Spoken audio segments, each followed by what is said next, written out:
आप देख रहे हैं कश्मीर न्यूज सर्विस। मैं हूं आसिफ मलिक। हमारे साथ बात करने के लिए मौजूद है director agriculture Kashmir Chaudhary Mohammad Iqbal. Sir खैर मुकदम है आपका कश्मीर न्यूज सर्विस में। शुक्रिया सर। जानना चाहूंगा ये जो आज ड्राई स्पेल चल रहा है वादी के अंदर, क्या कुछ इम्पैक्ट हो सकता है हमारे ज़राअत पर? ऐसा है कि हम लोग अक्टूबर से लेके आज तक एक बड़ा लंबा ड्राई स्पेल जो है इसको विटनेस कर रहे हैं, और इससे ये साफ आया होता है कि जो बर्फबारी वादी कश्मीर में होती थी और ख़ासकर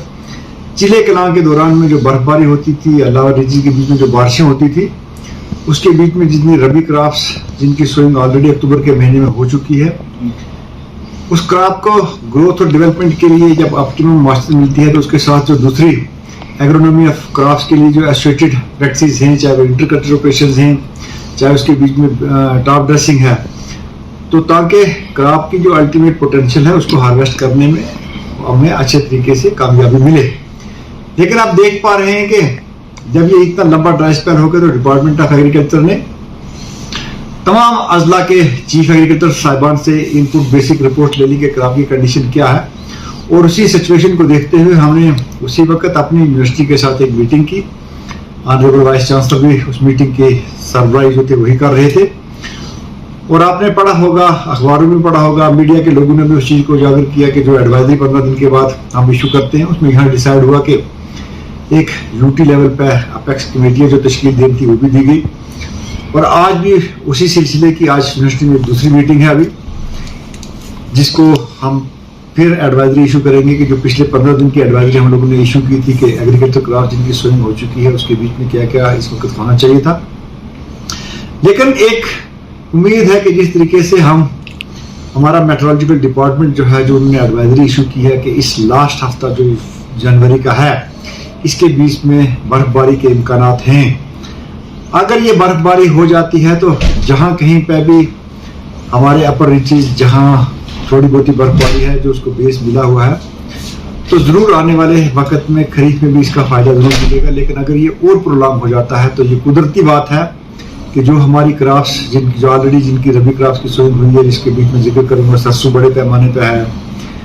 ओट्स की क्रॉप बड़े पैमाने पे है, पीस जो है बड़े पैमाने पे लगे हुए हैं, वेजिटेबल की क्रॉप जो है उसको नुकसान है। तो अगर ये बर्फबारी बारिश हो जाती है तो रबी क्रॉप्स के ऊपर फिर इसका कोई डायरेक्ट इम्पैक्ट नहीं पड़ेगा, क्योंकि टेम्परेचर लो होने की वजह से वहाँ पे जो कोड़ा है वो जमा हुआ है जी। ग्रोथ स्टंटेड जरूर है, लेकिन जब हैवी बर्फबारी अगर हो जाएगी, बारिशें हो जाएंगी, तो फिर जो सोन क्रॉप्स हैं उसके ऊपर डायरेक्टली कोई इतना बड़ा इम्पैक्ट पड़ने वाला नहीं है। लेकिन अगर नहीं होती है तो इसमें कोई दूसरी राय नहीं है कि उसके ऊपर इम्पैक्ट जो है वो पड़ना ही पड़ना है सर आपसे। लेकिन दूसरी बात जो उसमें मेजर इशू ये है कि अगर इस बार ये ड्राई स्पेल लंबा चलता है तो जो आने वाला खरीफ सीजन होगा वो हमारा मेजर कंसर्न होगा, क्योंकि किसी भी क्रॉप को ग्रो करने के लिए different growth and development stages होते हैं। जैसे आने वाले वक्तों में पैडी जो हमारा स्टेपल फूड है, जिसकी वाटर रिक्वायरमेंट बहुत ज़्यादा है, उसके बाद वेजिटेबल जो लार्ज स्केल के ऊपर हम कश्मीर में ग्रो करते हैं, क्योंकि 60% एरिया जो था वो इरीगेटेड एरिया है, वो डिपेंडेंट सारी की सारी किस पे रहती है, वो डिपेंडेंट इसी पे रहती है कि हम लोगों के पास हेल्दी कैचमेंट्स के अंदर बर्फबारी चिले कलां के दौरान में हुई हो, तो वो मैटर ऑफ कंसर्न रहेगा। लेकिन फिर भी मैं आपको बताना चाहूँगा कि पिछले 3-4 साल के अंदर डिपार्टमेंट ऑफ एग्रीकल्चर ने बहुत सारे बोरवेल्स जो फार्मर को ये कुछ फैसिलिटी क्रिएट करवाई है उनके लिए उसका जुडिशियस इस्तेमाल किया जाएगा। जो हमारी रूरल डेवलपमेंट के थ्रू जो MG नेरगा के तहत जो काम हुआ है, या दूसरे डिपार्टमेंटों ने जो वाटर टेबल को बढ़ाने के लिए किया हुआ है, उसके बरकार लाते हुए भी अभी हमारे किसान भाइयों को ये परेशान होने की ज़रूरत नहीं है। डिपार्टमेंट ऑफ एग्रीकल्चर उनकी सहूलियत के लिए, उनकी फलाहबहबूदी के लिए हमेशा उनके साथ खड़ा है, और अगर वैसे हालात पैदा होते हैं तो हम सप्लीमेंट्री प्लान जो है उसको ऑलरेडी यूनिवर्सिटी के साथ मिल के डिस्कस कर रहे हैं। डिस्ट्रिक्ट वाइज हमारा वो प्लान जो है वो बन रहा है, और फरवरी के अगर ज़रूरत पड़ती है तो हम अपने तमाम किसान भाइयों के साथ ये एडवाइजरी जो है,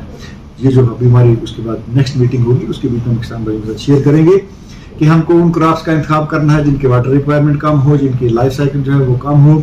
और वो क्लाइमेट रेजिलेंट हो, और वो सस्टेन कर पाए कि आने वाले वक्त में हमारा किसान जो है उसको कोई दिक्कत ना हो। सर आपसे मैं जानना चाहूंगा डिपार्टमेंट ऑफ एग्रीकल्चर की जानिब से क्या कुछ नया इंट्रोड्यूस किया जाएगा इस साल, उस वाले से ना बताइएगा। With respect to climate change या ओवरऑल सर ओवरऑल देखिए, ये तो बड़ी खुशी की बात है कि आप जानते हैं कि पिछले साल जम्मू कश्मीर हुकूमत ने एक प्रोग्राम का इनकाद किया था जिसको होलिस्टिक एग्रीकल्चर डेवलपमेंट का नाम दिया गया था, और वो जो था ये इसका फर्स्ट ईयर है। फर्स्ट ईयर के बीच में जैसे लोगों को ट्रेनिंग देनी थी, जितने भी रिसोर्स पर्सन क्रिएट करने थे, फिर उसके बाद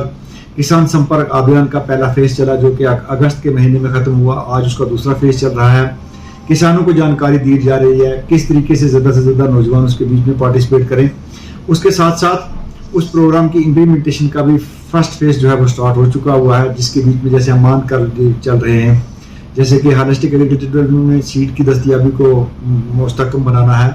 कि जो हमारा सीड रिप्लेसमेंट रेट पहले कम होता था उसको पूरा करने के लिए भरपूर कोशिश की जा रही है। वेजिटेबल को बढ़ावा देने के लिए हम कोशिश कर रहे हैं कि जहाँ हॉरिजॉन्टल एक्सपेंशन का स्कोप कम होता जा रहा है, वर्टिकल एक्सपेंशन के ऊपर ज़्यादा स्ट्रेस दे दिया जा रहा है। उसमें हाईटेक पॉलीओसिस बन रहे हैं, सेमी हाईटेक बन रहे हैं, सिंपल पॉलीओसिस बन रहे हैं। इसी लिहाज से एप्लीकेटर को बढ़ावा देने के लिए प्रोजेक्ट है। मशरूम को मंदरे आम पे लाने के लिए कश्मीर के अंदर क्लाइमेटिक कंडीशन को देखते हुए उसको भी एक बहुत बड़ा प्रोजेक्ट है।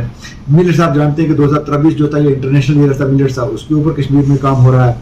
कहने का ये मतलब कि 29 प्रोजेक्ट जो होलिस्टिक एग्रीकल्चर डेवलपमेंट के हैं वो तमाम के तमाम जो है किसानों के फलाह बहबूदी के लिए हैं, और उनमें से तकरीबन 17 प्रोजेक्ट जो है वो डायरेक्टली डिपार्टमेंट ऑफ एग्रीकल्चर जो है एंड अलाइड सेक्टर हम मिलजुल के उसकी इम्प्लीमेंटेशन कर रहे हैं। इसके बाद हार्टिकल्चर का प्रोजेक्ट है, एनिमल हस्बेंड्री का है, सी हस्बेंड्री का है। तो कहने का मतलब कि किसान को हमारा एक फोकल पॉइंट रहेगा, उसमें चाहे कोई भी डिपार्टमेंट काम करे, कोई भी किसान उसका फायदा लेना चाहे इन तमाम चीज़ों का, चाहे वो मैकेनाइजेशन के लिहाज से। देखिए आप जानते हैं कि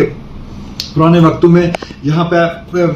ब्लॉक्स के जरिए प्लोइंग की जाती थी, लेकिन आज वो चीज़ नहीं है। आज मैकेनाइजेशन फेस है। आज हम ये काम कर रहे हैं कि मैकेनाइज तरीके से, किस तरीके से, जैसे अगर हम यहाँ यूटी और जम्मू एंड कश्मीर का हार्स पावर देखें, यहाँ अभी हम 1.74 किलोमीटर पर हेक्टर के हिसाब से हैं, जबकि नेशनल एवरेज जो है वो 2.5 हेक्टर किलोवाट के हिसाब से है। मैकेनाइजेशन फेस में ज़्यादा से ज़्यादा तरजीह किसानों को कैसे दी जाए ताकि पहले हम नेशनल एवरेज को कवर करें, और उसके बाद जो नीति आयोग की सिफारिशात है कि 2020 में 47 में हम लोग कहाँ होने चाहिए, इसी मिशन को आगे लेके डिपार्टमेंट ऑफ एग्रीकल्चर जो है बहुत सारे प्रोग्राम जो है मंत्रियां पर नए लाने की कोशिश कर रहा है ताकि जो हमारा किसान है ये खेती बाड़ी के साथ जुड़ा रहे, और अल्टीमेटली जो बेसिक ऑब्जेक्टिव है कि नौजवानों को जोड़ा जाए, नौजवान फार्मर से एंटरप्रेन्योर बने और वो खुद रोजगार देने वाला बने बल्कि वो रोजगार मांगने वाला न बने। यही डिपार्टमेंट ऑफ एग्रीकल्चर की स्कीमें चल रही है। सर लास्ट में आपसे मैं ये जानना चाहूंगा, हाइब्रिड जो एग्रीकल्चर है वो कहाँ तक कश्मीर में इंट्रोड्यूस हुआ है? देखिए ऐसा है, आप जानते हैं कि जहाँ पे भी गिरदोनवा में आप देखेंगे आज हमारी यूनिवर्सिटी है, क्योंकि हाइब्रिड पे जाने के लिए सबसे पहले कुछ बेसिक इनपुट की जरूरत होती है। सबसे पहले जो उसका ब्रीडर सीड बनता है वो हमारी यूनिवर्सिटी बनाती है, और जिस चीज़ का भी ब्रीडर सीड हमारी यूनिवर्सिटी ने बनाया है, जैसे हम मान लेते हैं कि पैडी का सीड ब्रीडर सीड ने बनाया, और आज उसी सीड को फाउंडेशन सीड बना के उसका सर्टिफाइड सीड बना के किसानों के पास देते हैं, और आज हमारी पैडी की जो प्रोडक्टिविटी है वो नेशनल एवरेज प्रोडक्टिविटी से डबल है। इसी लिहाज से वेजिटेबल की बहुत सारी हैं, एक चेन है उसके बीच में भी, कुछ काम हुआ है, लेकिन अभी बहुत सारा और काम करने की जरूरत है। इसी लिहाज से ऑयल सीड सरसों की बहुत सारी अच्छी वैरायटीज इन्होंने निकाली है, जिसका कि मंत्रियां पर लाने की बिल्कुल कोशिश की जा रही है। जहां तक मक्की का सवाल है, हमारी यूनिवर्सिटी जो है उस पर भी काम कर रही है, क्योंकि वो डिपेंडेंस हम लोगों की जो है अभी वो यूनिवर्सिटी ने उसका इतना बड़े पैमाने पर ब्रीडर सीड नहीं बनाया, क्योंकि उस फेस में जाने के लिए आप गवर्नमेंट ने ये इकदाम किए हैं कि हम लोगों ने CSP PSP जो लोग जिनको रजिस्टर किया है, और हमारा मेन फोकस रहेगा